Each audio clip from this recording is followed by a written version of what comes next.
हम तो इसी बात को कह रहे हैं भाई, जो सनातन धर्म से जुड़े हुए प्रतीक हैं उसमें अनावश्यक बाधा मत खड़ी करो, उसको वापस सम्मानजनक ढंग से दे दो, सौहार्द के हित में, स्वतंत्र भारत में ये सब भारत को प्राप्त होने चाहिए। अनावश्यक उसमें विवाद नहीं खड़े होने चाहिए। रही होगी तो जामा मस्जिद तब थी ही नहीं, तब इस्लामी नहीं, तो जामा मस्जिद कहाँ से उस समय आ गई? हिंदू आस्था इस बारे में आग्रह करती है कि हमें वापस मिलने चाहिए, या उसके बारे में कोई आग्रह है, आप प्रमाण देख लीजिए ना। आप कोर्ट के आदेश को भी नहीं मानेंगे। घोषणा की है कि वक्फ की लैंड है। हमें आश्चर्य होता है संभल के बारे में। संभल देखिए, श्री हरि विष्णु का जो 10वां अवतार है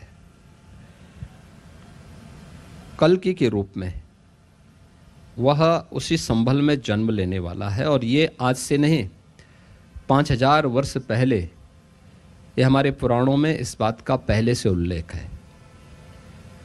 कब कब कौन अवतार कहाँ होंगे, इन सभी के बारे में उसमें विस्तृत अवतार है। श्री हरि विष्णु के उन सभी अवतारों का उल्लेख उसमें है, और उसमें संभल का भी उल्लेख आता है। संभल में जो कुछ भी आपको इस समय देखने को मिल रहा है वह सब सनातन धर्म से जुड़े हुए ही वहाँ पे प्रमाण प्राप्त हो रहे हैं। वहाँ पे एक साजिश के तहत, और हम दूर नहीं कहते हैं, पुराण भारत के अंदर जितने भी पुराण बने हैं, श्रीमद् भागवत महापुराण आज से 5000 वर्ष पहले रचा गया था भगवान वेद व्यास के द्वारा।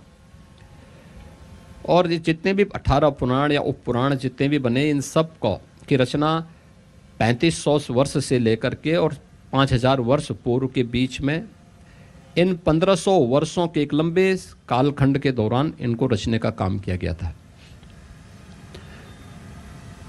आप देखें कि 3500 वर्ष पहले रहा हो या फिर 5000 वर्ष पहले, तब इस धरती पे इस्लाम नहीं था। तब तो केवल सनातन धर्म ही था। उस समय भी उल्लेख है। उस समय थोड़े रहा होगा कि कोई जामा मस्जिद रही होगी, तो जामा मस्जिद तब थी ही नहीं, तब इस्लामी नहीं, तो जामा मस्जिद कहाँ से उस समय आ गई? और ये तो मैं ज़्यादा पहले की बात नहीं कर रहा हूँ, तो आईने अकबरी में इस बात का उल्लेख है कि श्री हरि विष्णु के मंदिर को तोड़ करके, और मंदिर को तोड़ करके वहाँ पर एक मस्जिद नुमा ढांचा खड़ा किया गया है, और वही जामा मस्जिद है। ये तो आईने अकबरी कहती है, ये उनका ग्रंथ कहता है, मैं थोड़े कह रहा हूँ। तो वे अपनी गलती को स्वीकार करें। हम तो इसी बात को कह रहे हैं भाई, जो सनातन धर्म से जुड़े हुए प्रतीक हैं उसमें अनावश्यक बाधा मत खड़ी करो, उसको वापस सम्मानजनक ढंग से दे दो, सौहार्द के हित में, स्वतंत्र भारत में ये सब भारत को प्राप्त होने चाहिए। अनावश्यक उसमें विवाद नहीं खड़े होने चाहिए। और ये मुस्लिम लीग की मानसिकता से देश नहीं चलेगा। ये भारत तो भारत की भावनाओं के अनुरूप, भारत की आस्था के अनुरूप चलेगा। और हमने तो विपरीत परिस्थितियों में, भारत के सनातन धर्म ने तो दुनिया के अंदर विपरीत परिस्थितियों में हमेशा दुनिया की हर जाति, हर मत और संप्रदाय के लोगों को व्यापक सम्मान दिया है, उसको आश्रय दिया है, उसको सुरक्षा दिया है, कहीं कोई भेदभाव किसी के साथ नहीं किया है। तो फिर ये कहाँ से ये बातें सामने आती है?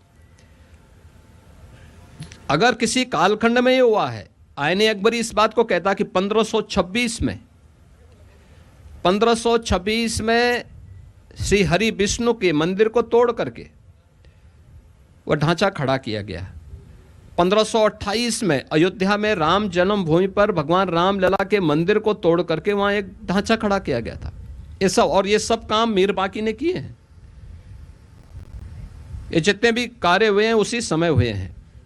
तो ये जो भी चीजें हुई हैं, मुझे लगता है कि उसके लिए अगर हिंदू आस्था इस बारे में आग्रह करती है कि हमें वापस मिलने चाहिए, या उसके बारे में कोई आग्रह है, आप प्रमाण देख लीजिए ना। आप कोर्ट के आदेश को भी नहीं मानेंगे।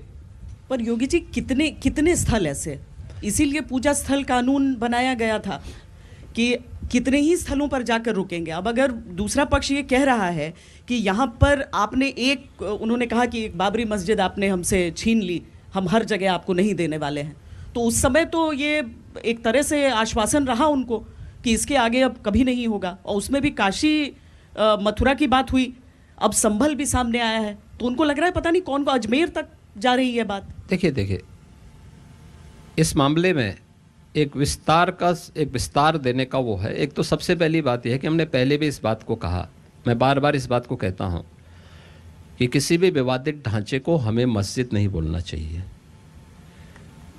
और मुझे लगता है कि जिस दिन हमें बोलना बंद कर देंगे तो उस दिन लोग जाना भी बंद कर देंगे।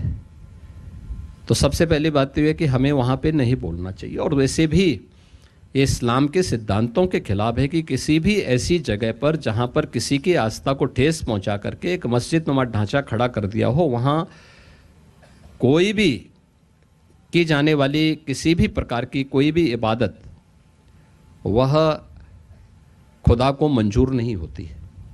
जब मंजूर नहीं होती तो क्यों आप बेकार वहाँ कर रहे हैं।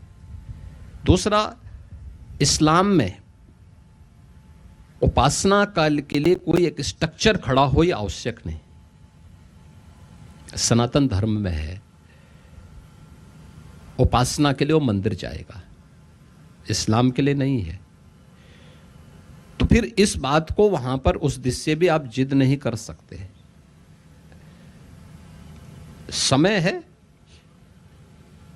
हम एक नए भारत के बारे में सोचें, जो भारत अपने विरासत पर गौरव की अनुभूति करे, जो भारत विकास की नित नए प्रतिमान को स्थापित करते हुए आगे बढ़े।